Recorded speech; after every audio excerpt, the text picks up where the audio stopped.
Welcome to Jamaica's history, the place where we uncover the truths they won't teach you in school. Today, we're diving deep into the life of Andrew Holness, Jamaica's current Prime Minister. Now, you might think you know him, polished speeches, tailored suits, and all the Vision 2030 talk. But the things we've uncovered about his journey, his power, and the controversies surrounding him, absolutely shocking. Don't forget to subscribe, because next week, we're exposing what really happened at Tivoli in 2010. Number 1, he became Prime Minister at 39, but it wasn't all glamour. Andrew Holness became Jamaica's youngest Prime Minister in 2011, only 39 years old. But did you know his first term lasted just 2 months? He took over from Bruce Golding in October, called an early election in December, and lost.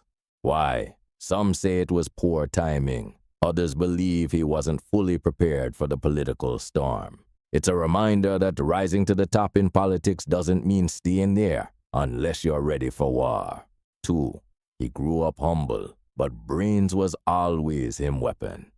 Holness was born in Spanish Town and raised in a working-class household.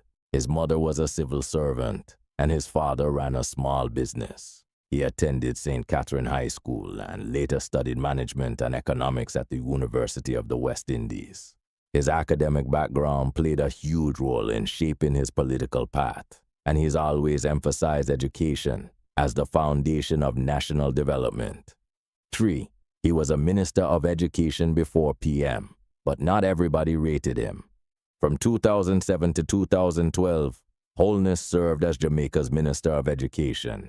He introduced the Career Advancement Program, CAP, to provide options for school leavers. But his tenure wasn't without criticism. Some educators felt the system was becoming too metric-driven and less human-centered. Still, Holness positioned himself as a reformer, aiming to align Jamaican education with a global economy.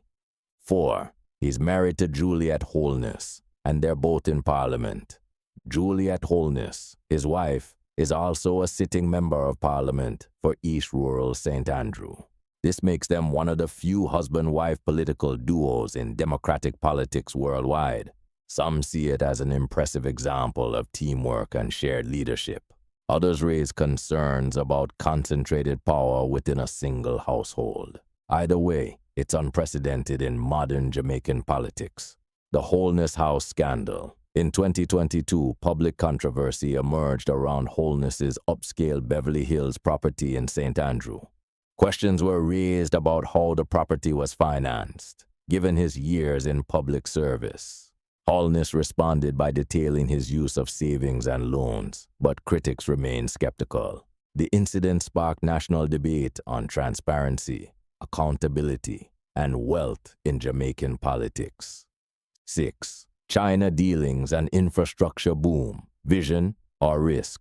Under Holness's leadership, Jamaica experienced rapid infrastructure development, much of it backed by Chinese investment. Projects like the Southern Coastal Highway and major urban upgrades reshaped the island. However, concerns grew about debt, lack of transparency in deals, and Jamaica's long-term sovereignty. Supporters praised the modernization. Critics warned of future dependency. 7, he's playing a long game, but to what end? Andrew Holness is known for his strategic thinking and calm demeanor. He's pushing for constitutional reform, including removing the British monarch as Jamaica's head of state. He's also focused on digital transformation and long-term economic planning. But political analysts question whether this vision is truly inclusive or designed to cement long-term power for his party. So those were 7 shocking facts you probably didn't know about Prime Minister Andrew Holness. From his rise to power, to real estate controversies, to Jamaica's future under foreign partnerships, the picture is far more complex than the headlines suggest. What's your take? Drop a comment below and let's discuss. Don't forget to like, share, and subscribe. This is Jamaica's history, where we keep our eyes open and our minds sharper.